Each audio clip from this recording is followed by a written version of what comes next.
ब्रह्मानन्दं परमसुखदं केवलं ज्ञानमूर्तिं द्वन्द्वातीतं गगनसदृशं तत्त्वमस्यादिलक्ष्यम् एकं नित्यं विमलमचलं सर्वदि साक्षिभूतं भावातीतं त्रिगुणरहितं सद्गुरुं तं नमामि। गुरुर्ब्रह्मा गुरुर्विष्णु गुरुर्देवो महेश्वरः गुरुर्साक्षात् परब्रह्म तस्मै श्रीगुरवे नमः। शङ्करं शङ्कराचार्यं केशवं बादरायणं सूत्रभाष्यकृतौ वन्दे भगवन्तौ पुनः पुनः। जयांचे केलिया स्मरण होय सकळ विद्यांचे अधिकरण तेची वंदो श्री चरण श्री गुरूंची तेची नमस्कारो नियाता।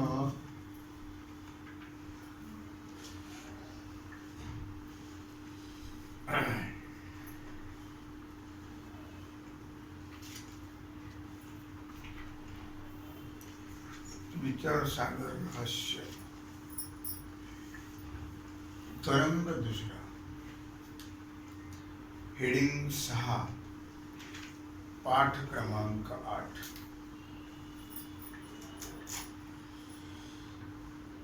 काल काय विषय झाला होता?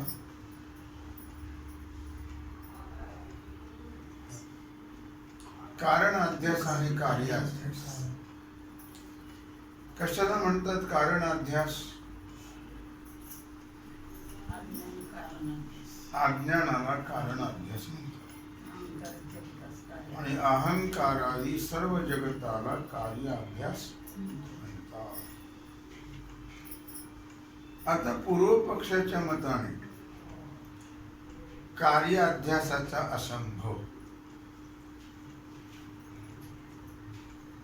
अहंकारादी अनात्म वस्तू यांना बंध म्हणतात।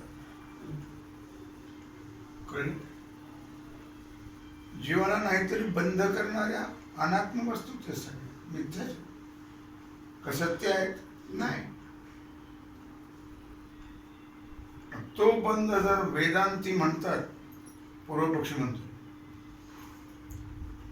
त्याप्रमाणे आत्म्यावर अध्यस्त असतात। अध्यस्त म्हणजे कल्पित, अध्यास म्हणजे भ्रम, अध्यस्त म्हणजे कल्पित मिथ्या। जर आत्म्यावर अध्यस्त असतात तर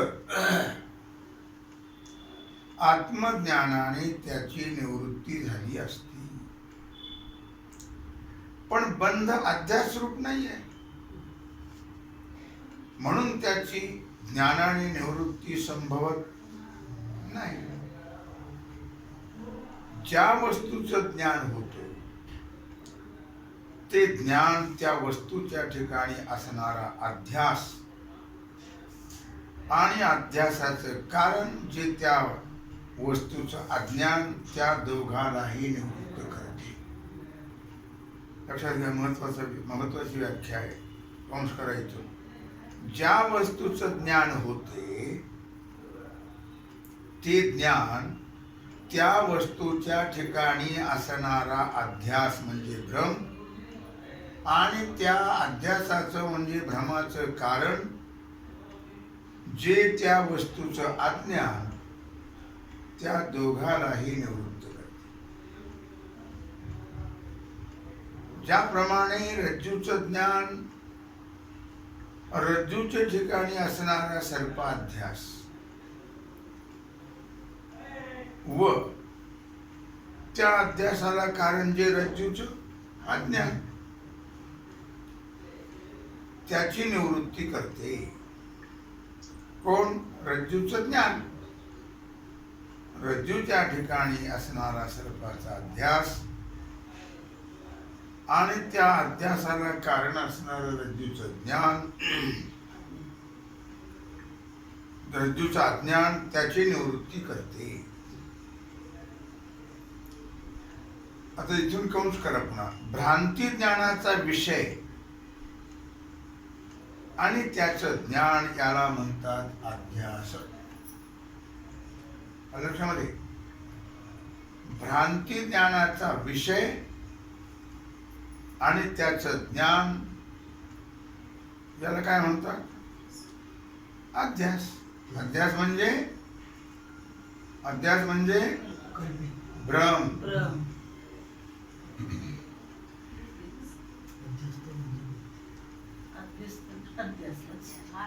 सत्य वस्तूची ज्ञानाने निवृत्ती होते. काय भ्रांती म्हणजे भ्रम. अध्यासाला भ्रम म्हणतात. भ्रांती भ्रम एकच. सत्य वस्तूची ज्ञानाने निवृत्ती होईल का? नाही होणार. आत्म्याच्या ठिकाणी अहंकारादी बंध अध्यास रूप नाही. कारण जेव्हा अध्यास घडतो तेव्हा त्याला काही कारणे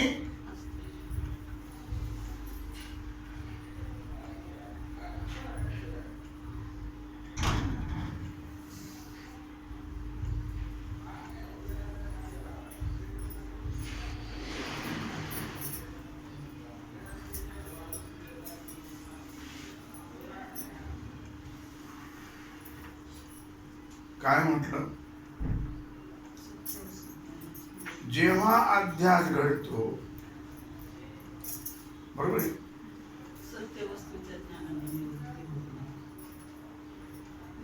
भ्रांती ज्ञानाचा विषय आणि त्याचं ज्ञान याला अध्यास म्हणतात. सत्य वस्तूची ज्ञानाने निवृत्ती होत नाही. आत्म्याच्या ठिकाणी अहंकारादी बंध अध्यास रूप नाही. पूर्व पक्षी म्हणतोय,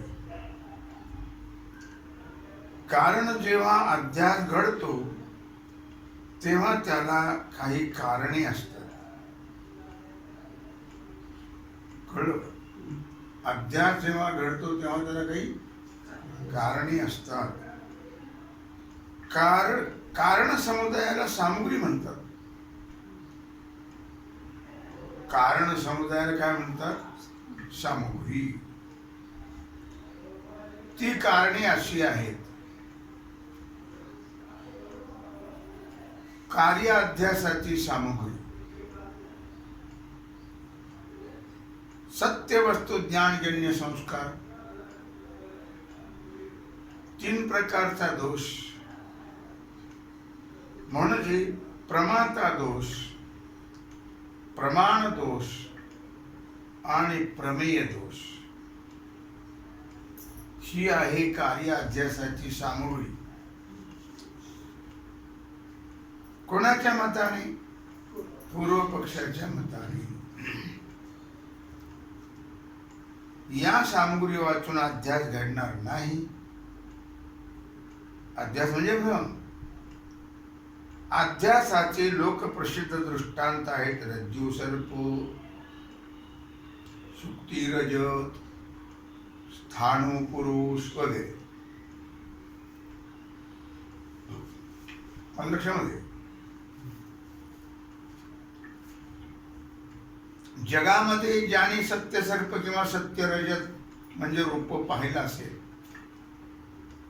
त्यालाच रज्जूवर म्हणजे दोरीवर सर्पाचा भ्रम होईल आणि शिंपीवर रुपयाचा अध्यास म्हणजे भ्रम होईल. म्हणजे सत्य सर्पाच्या ज्ञानाचा संस्कार मुक्त होईल. जाऊन खाली इथं दार समोर तर मला 4 ते 5 कृपा करून बडबड कमी करेल. आमचा व्हिडिओ चालू, प्रवचन चालू,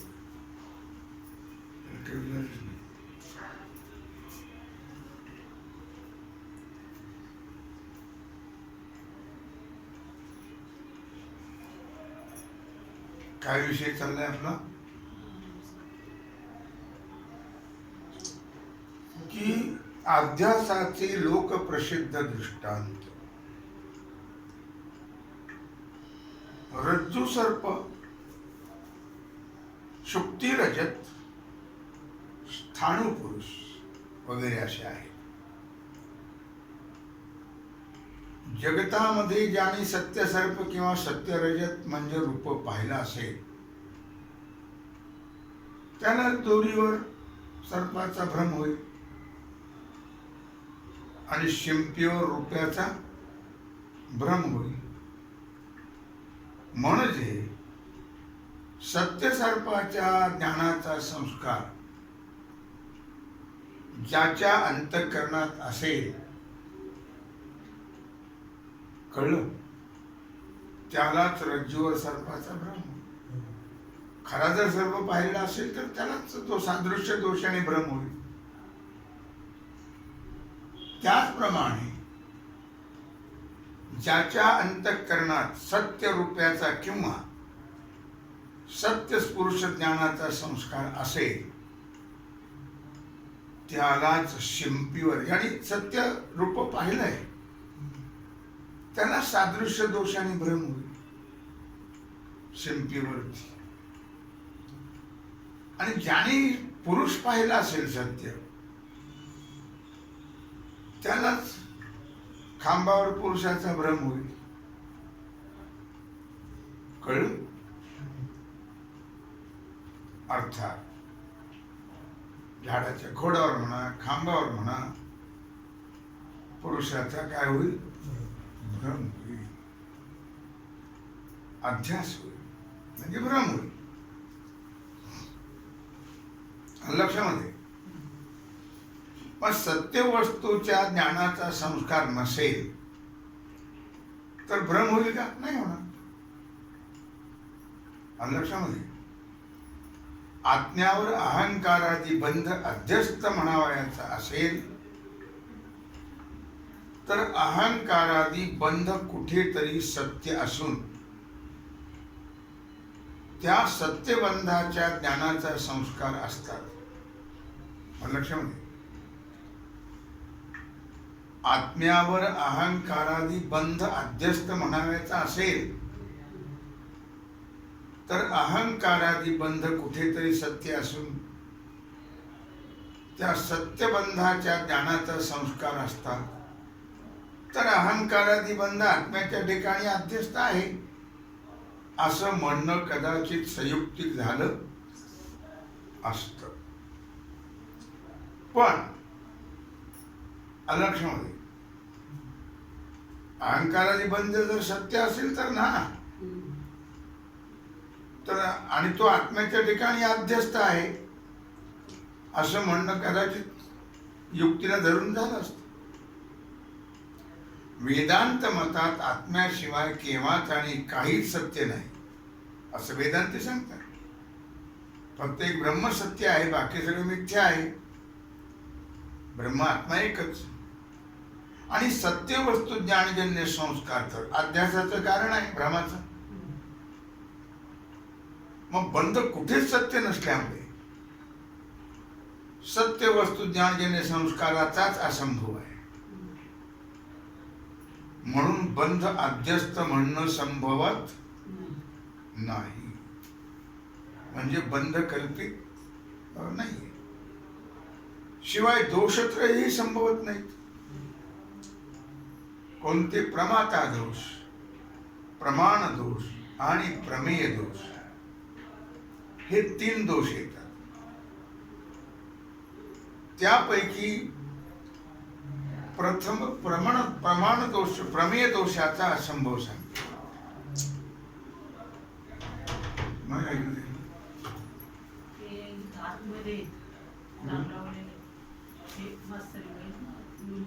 एकच मुलगी बरेच चपला मोठे म्हणजे खालचं त्यांना सांगितलं. आलं लक्षामध्ये? काय विषय चाललाय की बंध कुठे सत्य नसल्यामुळे सत्य वस्तू ज्ञानजन्य संस्काराचाच असंभव आहे. म्हणून बंध अध्यस्त म्हणणं संभवत नाही. शिवाय तिन्ही दोषही संभवत नाहीत. प्रमाता दोष, प्रमाण दोष आणि प्रमेय दोष, हे 3 दोष पैकी प्रथम प्रमेय दोषाचा असंभव सांगतात. प्रमेय दोष कसा संभव नाही? प्रमेय दोषाचा तो असंभव कसा आहे ते सांगताय. पूर्व पक्षाच्या मताने चाललंय सगळं. ज्या वस्तूचे ज्ञान होते तिला म्हणतात प्रमेय. ज्या वस्तूचं ज्ञान होते तिला काय म्हणतात? प्रमेय. दृष्टांतात रज्जू प्रमेय असून तिच्यावर सर्प ज्ञान होते. रज्जूचं ज्ञान, रज्जू प्रमेय आहे आणि तिच्यावर सर्पाचं काय होतं? ज्ञान. मग त्या सर्प ज्ञानाचा विषय सर्प, तोही प्रमेयच आहे. त्या 2 प्रमेयामध्ये म्हणते रज्जू व सर्प यामध्ये लांबटपणा वगैरे सादृश्य आहे. सर्पही सारखाच आणि दोरी लांबटपणाच त्याच्यामध्ये सादृश्य आहे. त्याच्यामध्ये लांबटपणाच काय आलं लक्षामध्ये?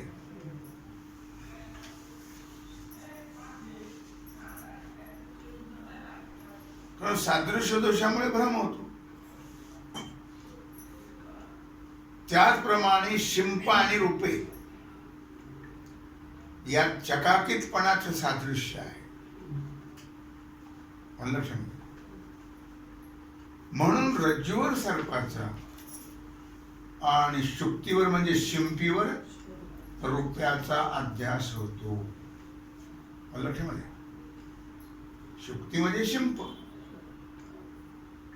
रुपयाचा अध्यास होतो त्याच्यावर सारखेपणा. अध्यासाचं सरणीत बोलायचं म्हटलं तर अधिष्ठान रज्जू व आरोप्य सर्प. दोरीवर सर्पाचा आरोप केला की नाही? यामध्ये सारखेपणा असावा लागतो ना.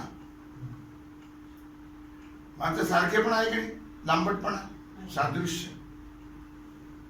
आता आत्मा अधिष्ठान आणि अहंकाराने सर्व जगदरूपी बंध आरोप्य आहे. आत्म्यावर सर्व जगताचा भ्रम होतो की नाही? आरोप केला जातो जगताचा. हा जगतरूपी बंध आहे. याच्यात सादृश्य काय? जसं शिंपीचं आणि रुपयाचं सादृश्य आहे, दोरीचं आणि सर्पाचं सादृश्य आहे. पण अधिष्ठान आत्मा आणि अहंकारादी जगतरूपी बंध याच्यात काय आहे सादृश्य? सादृश्यता तर नाहीच. सारखेपणा नाहीये.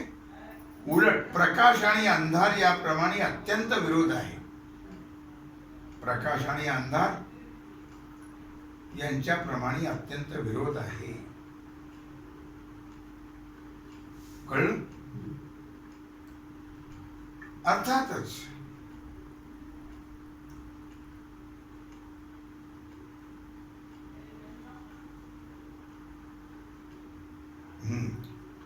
आत्मा प्रत्यक म्हणजे सर्व पदार्थाचे आत आहे. कुठे आहे? आपल्या हृदयात आहे की नाही? आत आहे की नाही? तो सर्व पदार्थाच्या आत आहे तो आत्मा. आणि बंध पराक म्हणजे बाहेर किंवा दूर आहे. बंध पराक म्हणजे बाहेर आहे किंवा दूर आहे. आत्मा विषयी सब प्रकाशमान, बंध विषय जड आहे. या प्रकारे विरुद्ध धर्मवान आत्मा आणि अनात्मा या दोघांमध्ये अध्यास घडणं शक्य नाही. कळलं? सादृश्यामध्ये घडेल, विरुद्धात कसं घडेल? आणि अनात्मा या अर्थात घडणार नाही बंध. अध्यास म्हणजे भ्रम होणार नाही. वास्तविक दोन पदार्थात सादृश्य असणं हा दोष नाही. सारखेपणाचा दोष आहे नाही. तथापि रज्जू आणि सर्प यामध्ये सादृश्य आहे, सारखेपणा आहे ना, लांबटपणा, त्यामुळे भ्रम होतो सादृश्यामुळे. याचंच नाव आहे सादृश्य दोष. लक्षामध्ये सादृश्य म्हणजे सारखेपणा.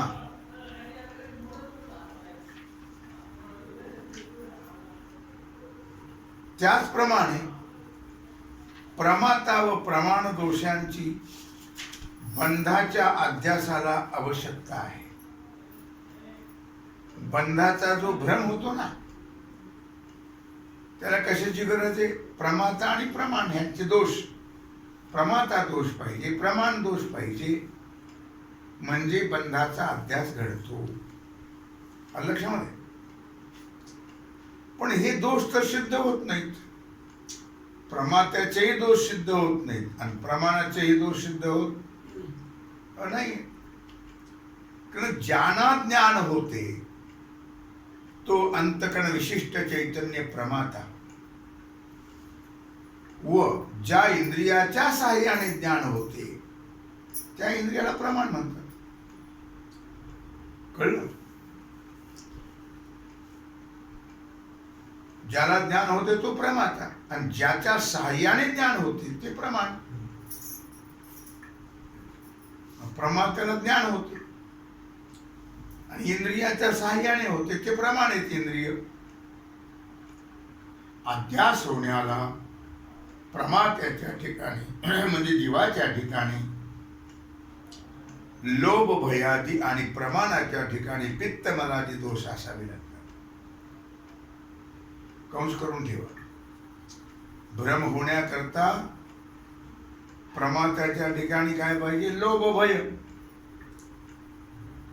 कळलं का? आणि प्रमाणाच्या ठिकाणी पित्त मल अशा प्रकारचे दोष असावे लागतात. म्हणजे प्रमाता व प्रमाणाचं स्वरूप अध्यासाहून पूर्वकाली असलं पाहिजे. भ्रम होण्याच्या अगोदर असायला पाहिजे आणि त्यांच्या ठिकाणी दोष असले पाहिजे. पुन्हा पण असं आहे, सर्प पाहून भीती वाटते की नाही? लोभ भय अधिक. प्रमाता म्हणजे जीवाच्या ठिकाणी जर समजा भय असेल तर त्याला तो भय हा दोष आहे. भय ते दोरी पाहून त्याला सर्पाचा भ्रम होतो आणि त्याला भीती वाटते. आणि लोभ, रुपये पाहिलं ते शिंपीच्या ठिकाणी रुपयाचा भ्रम होतो, मग तो धावत का जातो घ्यायला? तर लोभ म्हणून.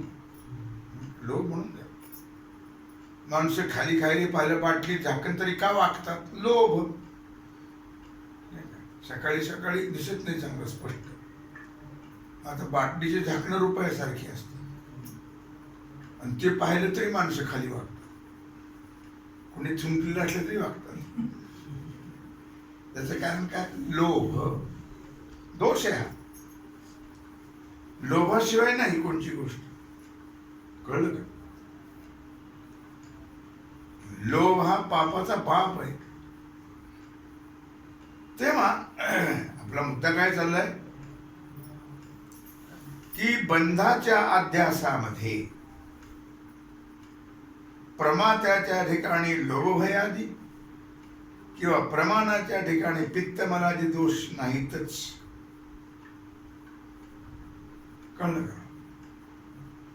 प्रमाण काय आहे? डोळे. मग डोळ्याच्या ठिकाणी कावीळ झाली का? नाही. मग त्याला चंद्र पिवळा दिसतो, पांढऱ्या वस्तू पिवळ्या दिसतात. त्याचंच नाव आहे पित्त दोष. मलदोष म्हणा. साखर कडू लागते, पित्त दोष. प्रमात्याच्या ठिकाणी हे दोष असतील, जिभेला जर अशा प्रकारे पित्त झाला असेल तर कडू लागते साखर, आणि कावीळ झाले तर पिवळं दिसतं. चंद्र पिवळा आहे का? नाही. पित्त मला अधिक हे दोष असतील तर मग प्रमाणाच्या इंद्रियाच्या ठिकाणी दोष असतील तर त्याला अशा प्रकारचा भ्रम होतो. कळलं का? मग हे तर नाहीये दोष. बंधाचा अध्यासाच्या प्रमात्याच्या ठिकाणी, बंधाच्या अध्यासामध्ये प्रमात्याच्या ठिकाणी लोभभयादी किंवा प्रमाणाच्या ठिकाणी पित्तमलादी दोष तर नाहीच. पण बंधाच्या अध्यासाहून पूर्वी त्यांची उत्पत्ती सिद्ध नाही. काय बंधाचा जेव्हा अध्यास भ्रम होतो तेव्हा त्याच्या अगोदर त्याची उत्पत्तीच नाहीये. का? तर अहंकारादी सर्व अनात्म पदार्थ हा जर बंध आहे तर त्यातच प्रमाता प्रमाणाची गणना आहे की नाही? काय? रज्जूवर सर्पाध्यास पाहणारा जो प्रमाता, काय दोरीवर सर्प पाहणारा जो प्रमाता आहे तो सर्प अध्यासाहून अगोदर असावा लागतो की नाही? अगोदर असतोच की नाही? तसा अहंकारादी बंध पाहणारा प्रमाता तो पूर्वी असला पाहिजे, पण तो असणे संभवनीय नाही. त्याचं स्वरूपच जर सिद्ध होत नाही तर त्याच्या ठिकाणी दोषाची सिद्धी कशी होईल? नाही होणार. हे आपोआपच ठरल्या जातं.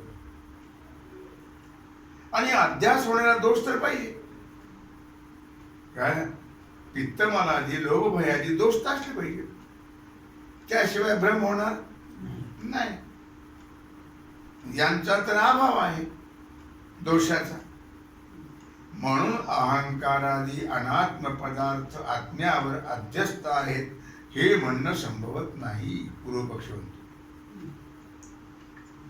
म्हणून अहंकारादी अनात्म पदार्थ मिथ्या पदार्थ आत्म्यावर कल्पित नाही आहेत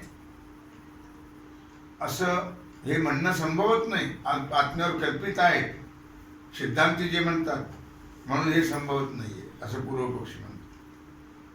आत्म्यावर बंध जर अध्यस्त नाही तर आत्मज्ञानाची निवृत्ती काय होणार आहे?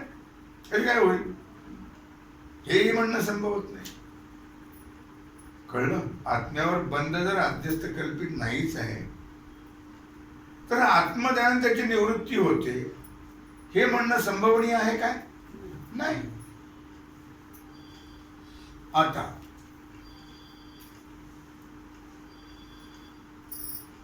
ज्याप्रमाणे सर्पाध्यास होण्याला अधिष्ठान रज्जूचं अज्ञान असते, रज्जूचं काय असते? अज्ञान असते. आणि त्या अज्ञानाचं कार्य सर्प होतो. अज्ञानाचं कार्य सर्प होतं. त्याप्रमाणे आत्म्यावर बंधाचा अध्यास होण्याला आत्मस्वरूपाचं अज्ञान असलं पाहिजे, तरच आत्म्यावर बंधाचा भ्रम होईल. म्हणजे त्या अज्ञानाचं कार्य अहंकारादी बंधाचा अध्यास घडेल. यात अधिष्ठानाचं अज्ञान हे कारण असून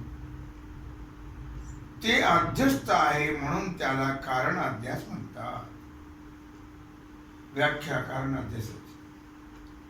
अधिष्ठानाचं अज्ञान जे कारण असून, हे कारण असून तेही अध्यस्त आहे, कल्पित आहे, म्हणून त्याला कारण अध्यास असं म्हणतात. आणि त्या अध्यस्त अज्ञानाचं कार्य अहंकारादी बंध त्याला कार्य अध्यास म्हणतात. त्याला काय म्हणतात? कार्य अध्यास. कार्य अध्यासाला काय सामग्री लागते व त्या सामग्रीचा बंधाच्या अध्यासाविषयी अभाव कसा आहे हे आपण आता पाहिलं. आता कार्य अध्यासाचे कारण जे आत्मस्वरूपाचं अज्ञान, ते आत्म्याच्या ठिकाणी कसं संभवनीय नाही हे आता तुम्हाला आम्ही दाखवतो असं पूर्वपक्ष म्हणतो आहे. कळलं? आज काय पाहिलं आपण? कार्य अध्यासाचा असंभव. याचा विचार आपण आज केला. तेव्हा झालेली सेवा भगवत चरणी समर्पित करून राहिला जो सेवेचा भाग तो आपण उद्या पाहू. कळलं कार्याध्यास कशाला म्हणतात, कारणाध्यास कशाला म्हणतात, दोन्हीच्याही व्याख्या दिलेल्या आहेत. लक्षपूर्वक वाचा म्हणजे लक्षात येईल. कारणाध्यास काय, आत्मस्वरूपाचं अज्ञान आहे आणि त्या अज्ञानाचं कार्य हे सर्व अनात्म पदार्थ ते कार्याध्यास आहे. हे सगळे लक्षात ठेवा. म्हणजे त्याप्रमाणे उद्याचा विचार आपण करू. पुंडलिक वरदी हरविठ्ठल श्री ज्ञानदेव तुकाराम पंढरीनाथ भगवान की जय. श्री सद्गुरु ज्ञानेश्वर महाराज की जय. श्री सद्गुरु जोग महाराज की जय. श्री जगद्गुरु तुकाराम महाराज की जय. श्री सद्गुरु साखरी महाराज की जय.